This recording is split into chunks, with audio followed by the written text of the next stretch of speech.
Immediately after this was installed, the load shedding started to hit hard. That's when more people were coming in to say, you are having a light, even if we are not having electricity. What exactly are you using in your space? That's bringing a lot of people to learn on this demonstration unit. Because I don't have electricity, I use the VAM solar system.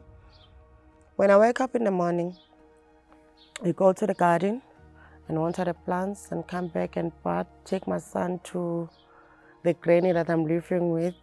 Then I go to the office. I drink the coffee there. I charge my phone there. Then I open the books and read about the environment. Then after charging my phone, I come back home, check the garden, then go back and fetch my phone.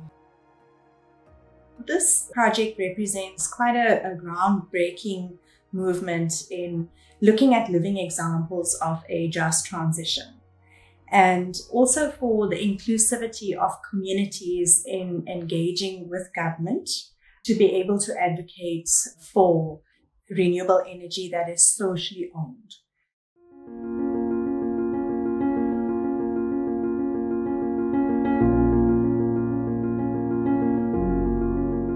Energy poverty is a crisis in South Africa.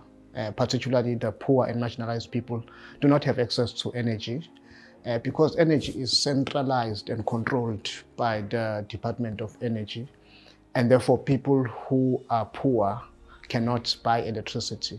And electricity has not been for some time installed in the informal settlement. People are living without lighting. And that in recent has caused a lot of criminal activity to take place. Women fear to walk because they are harassed at night when they seek toilets.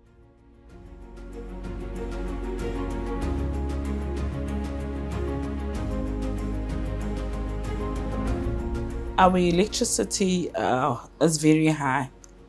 I live here with my daughter and we're paying over 1,500 rand a month.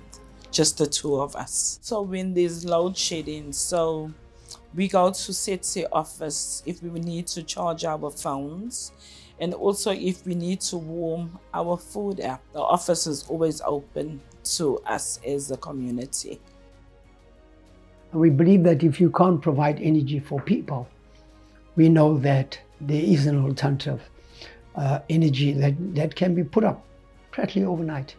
Government, with all the money and all the resources we have, can put up local solar energy centers in every poor community in Durban, and it won't cost much. It is a bit difficult to survive without lights, without our cell phones. Through the organization, that's how we've managed to get this solar panel property, of which is also collectively secured by the community and also communally maintained by the people who are staying in the commune.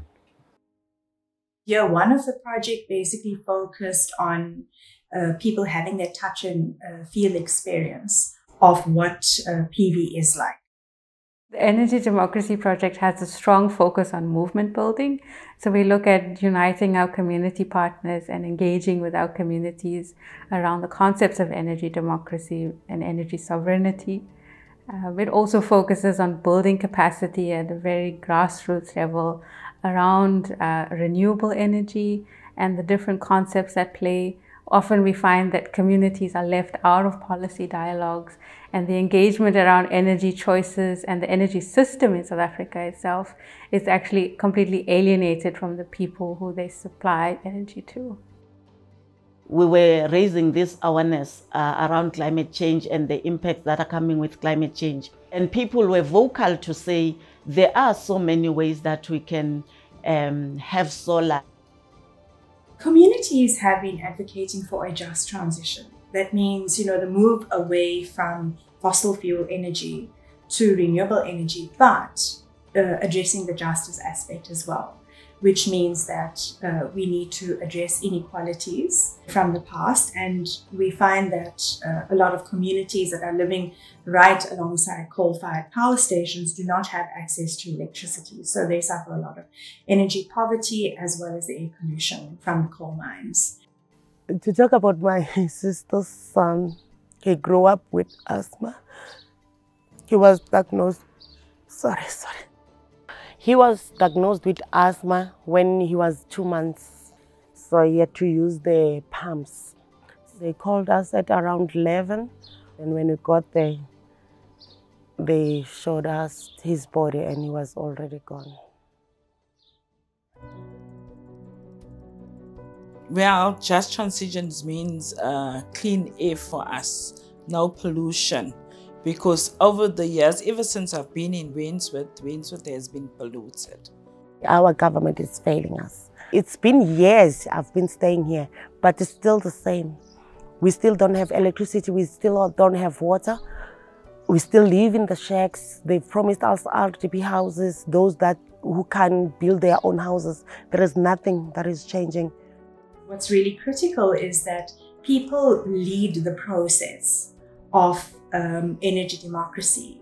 It's energy that is accessible to people regardless of their socio-economic status, regardless where they come from. I think that's the way of energy democracy, because that one, it's a natural thing. There is no one who will say, I own the air. It's been successful. We continue to work when everything else, when the neighborhood is black, our solar panels, the house lights up. And the light up outside demonstrates that on the streets. So SETSI offers like a light in the darkness.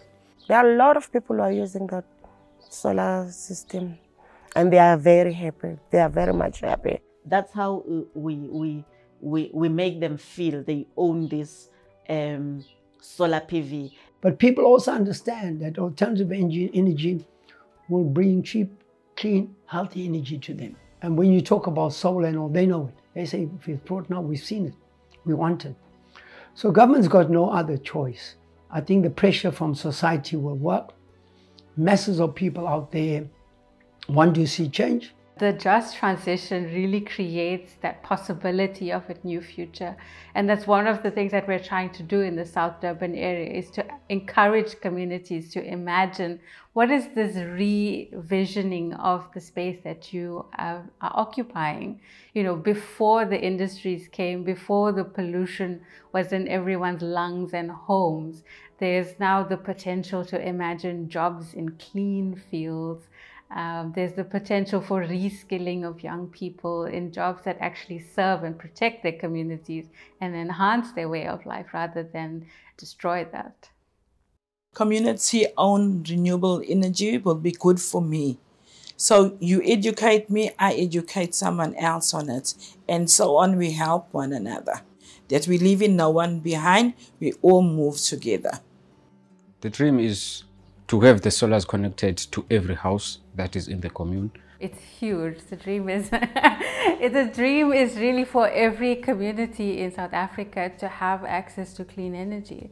I mean, it's about forcing those dialogues and pushing those narratives forward, where people who live in a middle income area or in a commercial entity should not be the only ones who get to engage on renewable energy. It should be all of South Africa that is now pushing forward and taking forward these ideas around clean, renewable energy that is so available, so accessible compared to the energy of the past. We need community-led projects that speaks to different communities on their needs. That's what is needed.